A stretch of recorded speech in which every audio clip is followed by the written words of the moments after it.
It's not a secret that Sonic has had a rough, well, more than a decade now. A series that can never seem to get things completely right, ranging from disasters like Sonic 06 to getting it half right with Sonic Unleashed in 2008, to the shockingly good Sonic Colors and Generations in 2010 and 11 respectively. Just when things were looking up for the Hedgehog, we hit rock bottom again with Sonic Boom in 2014. It feels as though Sonic will never be as consistent as his once rival Mario, at least not in the 3D space. But in 2D, well, it's a whole new beginning, and one without as much involvement from Sega as you might expect.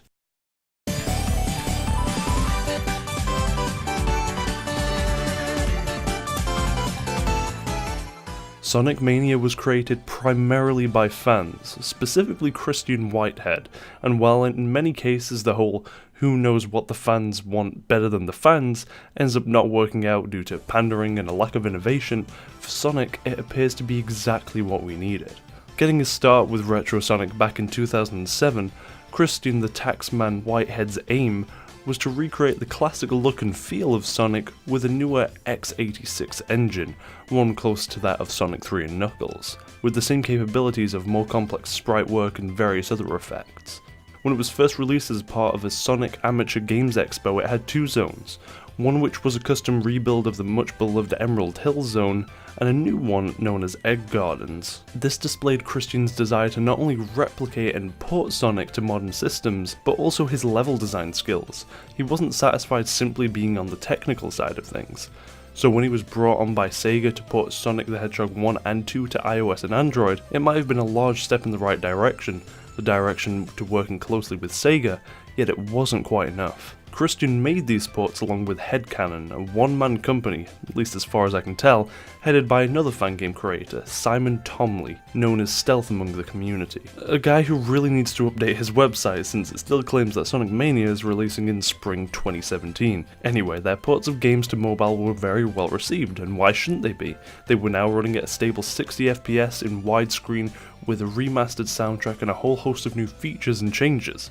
Most importantly was the introduction of the Spin Dash, the move which returns in Mania and is a perfect fit for these 2D games. By holding the jump button, you're able to gain a sudden burst of speed when Sonic hits the ground, significantly improving the pace of every stage should you use it wisely. The importance of this, along with pretty much every other new addition and change, was that Sega allowed Christian and Simon to make them, giving them a surprising amount of control over the projects, and it paid off. The logical next step was to get these guys on a brand new 2D Sonic title, and that's exactly what they did. Sega wanted a brand new game though, so they became much more involved with the project themselves through Sonic Team, despite it eventually being revealed that it would have more classic stages than new. However, they still wanted them to feel fresh. They brought along even more outside sources with Pagoda Games.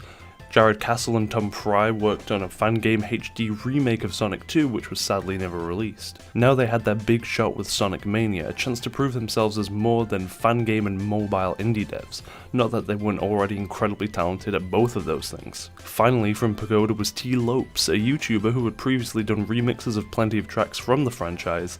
Now he had his opportunity to create an entire soundtrack of his own, and boy did he deliver. This is possibly the greatest Sonic soundtrack of all time. You have higher quality versions of classic tracks like Chemical Plant and Green Hill Zone that get more remixed, just like the stages themselves, during the second act, then entirely new tracks for new zones such as Studiopolis. Unless you love the angst of Crush 40, then I can't see the soundtrack being beaten anytime soon. The involvement and importance of fans like Christian Whitehead with Sonic Mania could not be understated.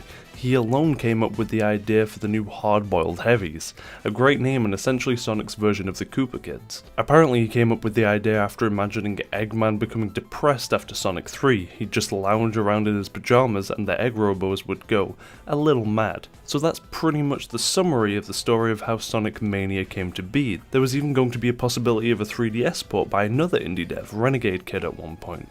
But after splitting into two separate studios, the port never happened. Well, at least we got the Switch version to more than make up for it. Why is all of this so damn important though? Well, you may know about companies such as Valve hiring modders of Half-Life 1 and 2, even the Warcraft 3 mod team who created Dota so that they could make it into its own game.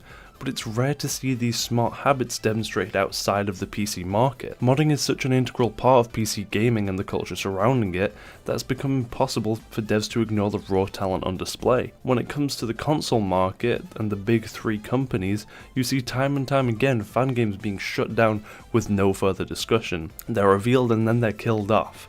Now, Sega's approach has been like this previously too, taking down the Streets of Rage fan game being the prime example.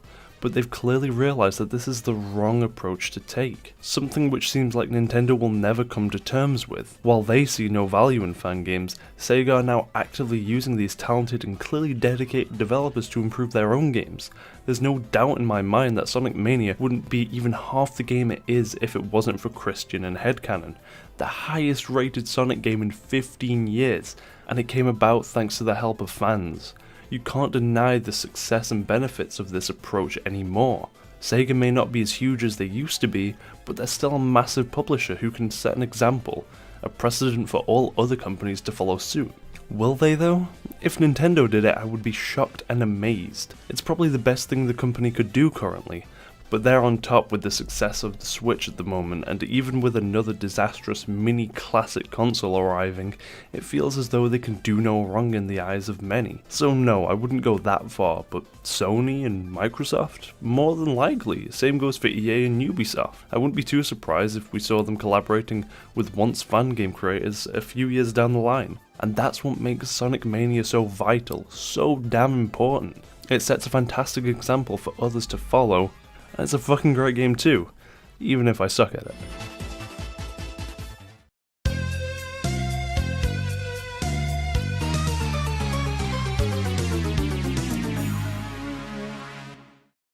Thanks so much for watching this video, guys. While I might not be the best or find the 2D Sonic games the most enjoyable, I still think Sonic Mania is incredibly vital for all of those reasons. I thought it was important to discuss it.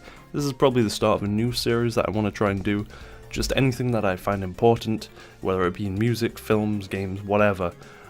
Anything that I feel is incredibly important and is worth talking about the importance of, then I really want to go into it. So if you enjoyed this, then hey, give it a like. If you didn't, then give it a dislike. Hit the subscribe button if you want to see all of the upcoming stuff. Thank you so much for watching, and I'll see you next time.